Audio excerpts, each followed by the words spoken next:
exemplo, tem essa foto aqui que ela foi tirada em 79 sobre Manaus por um piloto da Varig, né? Foto antiga, tal, foi analisada e foi justamente naquela época em que o fenômeno chupa-chupa ele migrou do Pará, do Maranhão para o Amazonas. Aí começou um monte de ataque.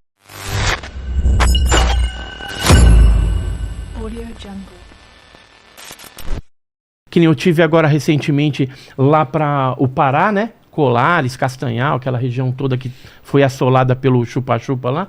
E a gente vê o depoimento daquelas pessoas assim e fala, cara, não tem por que o cara tá inventando uma história, porque ele não tem o que ganhar, ele não vai ganhar nada com aquilo. Que eram os animais que apareciam...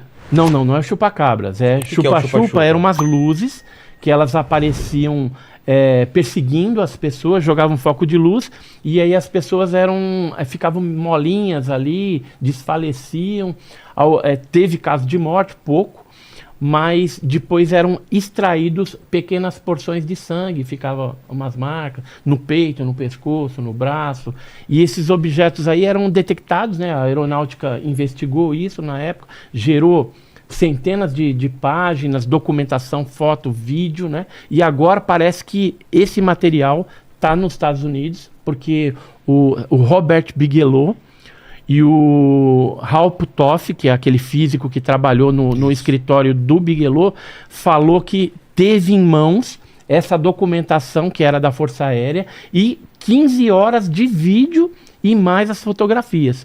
E teve um ex-senador, que era o Harry Reid, que estava querendo liberar isso. Só que ele faleceu, né, antes de conseguir a liberação. Naquela época também não vai ajudar muito, não. Era muito não vai, mas assim, alguma coisa aconteceu e os Estados Unidos se interessaram por isso naquela época, porque tinha ataques a pessoas, assim, muito violentos. Entendi. Teve um caso lá que a gente ficou sabendo, que é o da Silva Mara.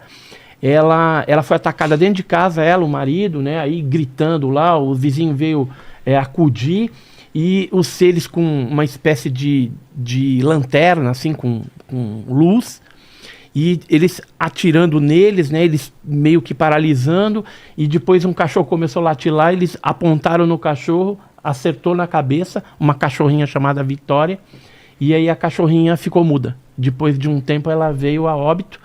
Essa família tentou se refugiar na casa do vizinho, a Silva Mara e o marido dela, o Benedito, e aí vieram os parentes acudir, a nave, aquele negócio todo, a nave foi por meio do mato, aí eles entraram no barco, porque ela estava super abalada, estava grávida, levaram ele para Mosqueiro, na ilha ali que tinha um pouco mais de condição de tratar. E aí, quando eles estavam indo no caminho no barco, a nave veio, né, aquele objeto luminoso, jogando uma luz verde ainda em cima deles, tudo aquele pavor, até que depois o objeto seguiu para a ilha lá do Mosqueiro, para Itapiapanema, e aí foi para o mato. E aí eles pegaram e seguiram viagem, ela ficou internada durante um mês, perdeu o nenê. E até hoje, a Silvia Mara, ela ficou meio que desajustada em função do trauma sofrido, né, por essa luz. Foi um dos casos mais agressivos da Operação Prato que ocorreu lá na Ilha do Mosqueiro, que a gente ficou sabendo. E teve outros, né? E sabe o que é louco, o Sacani?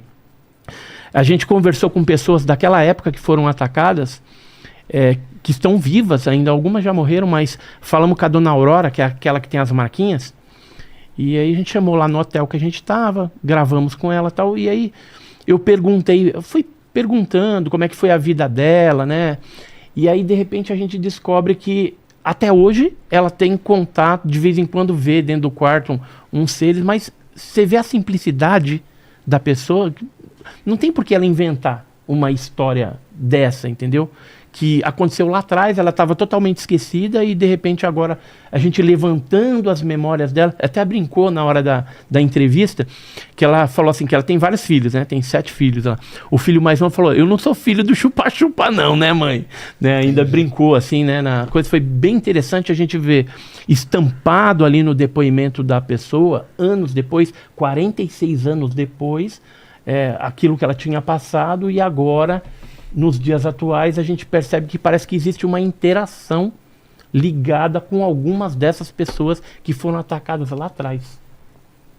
Tipo o Newton, né, o Newton Cardoso e vários ali, né? Coronha, alguns já morreram, né? Dona Carmita, e são pessoas simples que falam assim, pô, não tem, os caras não ganharam nada com isso, só perderam. O Coronha, por exemplo, a aeronáutica pegou ele e levou para um sanatório de louco, né? Porque não acreditaram muito na história dele, chegou a dar tiro, né? Na nave, né? Tinha 2 seres lá dentro da nave.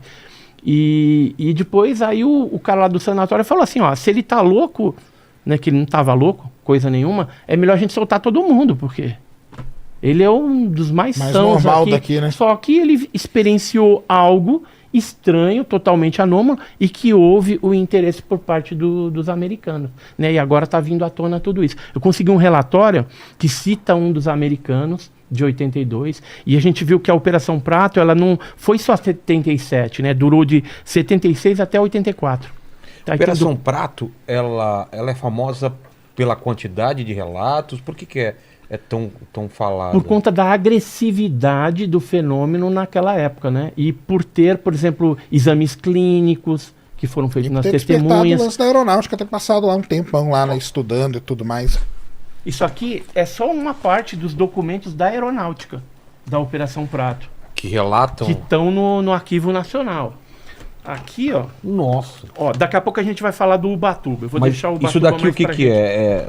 São fotos? São relatórios oficiais da aeronáutica. Eles iam pra lá fazer um trabalho de campo, cara. Eles ficavam lá fazendo vigília, entendeu? Olha só. E aí apareciam as coisas, eles... Tem as fotos, relatórios, né? Eles faziam os mapas da trajetória dos objetos e tal. Isso já está no Arquivo Nacional liberado. Entendi. Tem muito mais coisa. Tem do SNI também.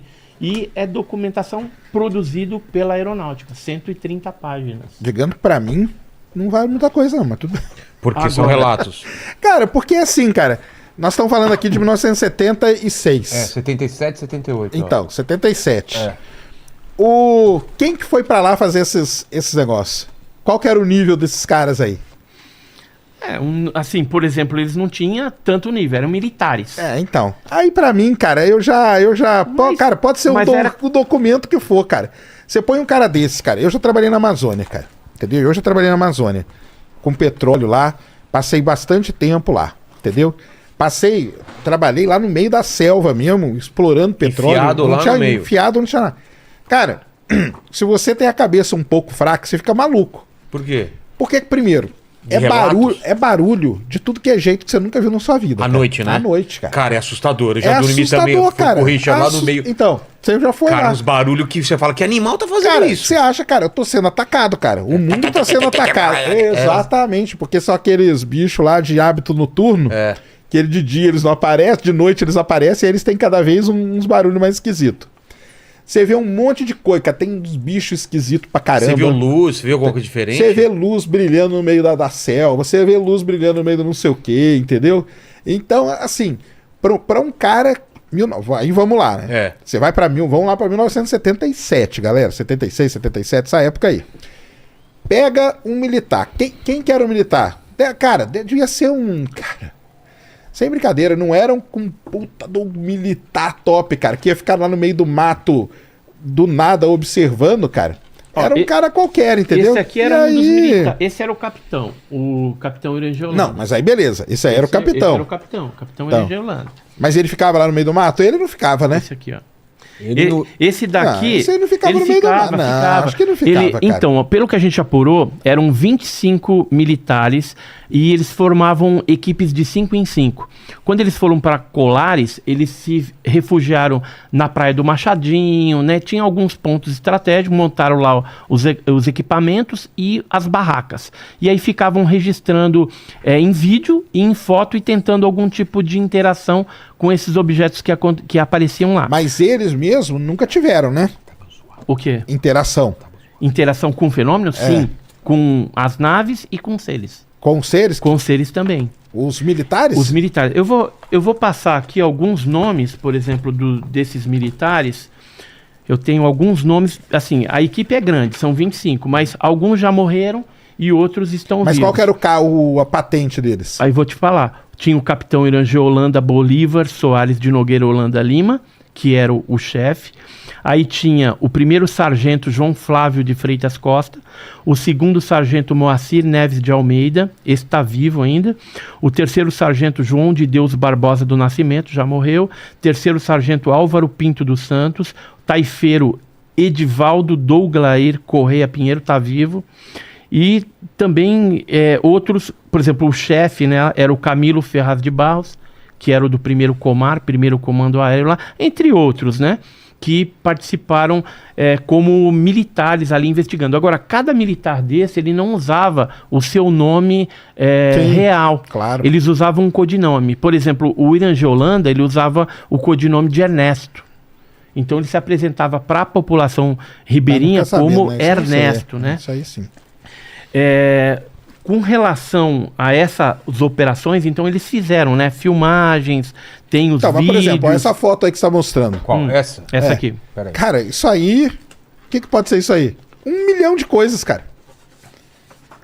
Mas era o que eles tinham, né? Então, mas o que eu falo é o seguinte, cara. A gente não pode pegar e falar assim, pô, Operação Prato é uma evidência, cara, tá aqui, ó, cravada de que a gente... Não teve, cara.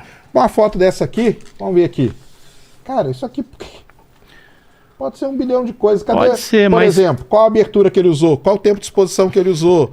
A gente não sabe, cara. Então, o cara ia lá, tira foto, entendeu? Esse aqui é o negócio, entendeu? A gente não pode... porque senão, cara, eu vou fazer a Operação Rio Paraíba. Vou ficar lá, cara, pego minha câmera, ajusto ela de um jeito, cara, que eu mostro OVNI lindos pra vocês, entendeu? E aí é foda, entendeu?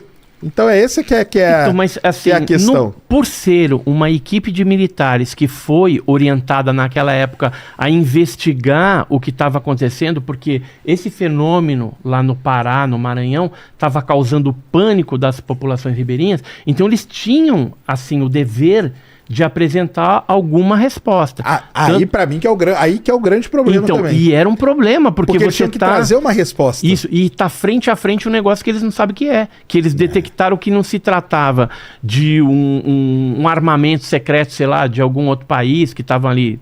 Iam fazer o que também naquelas regiões? Naquela época também, e o interessante é que, por exemplo, você pegar a doutora Velaide Cecim de Carvalho, que era da unidade sanitária de Colares, ela atendeu dezenas de pessoas ali que foram atacadas. Então, nesse caso, eu sou mais pro lado da população ali, do que pro lado dos militares, então com uma foto qualquer, cara. Porque uma foto, cara, assim, sem brincadeira. Essa foto aqui, cara, isso aqui pode ser muito bem uma estrela muito brilhante, que o cara não sabe mexer na máquina. Uma entendeu? Estrela pode ficar assim? Pode, ó.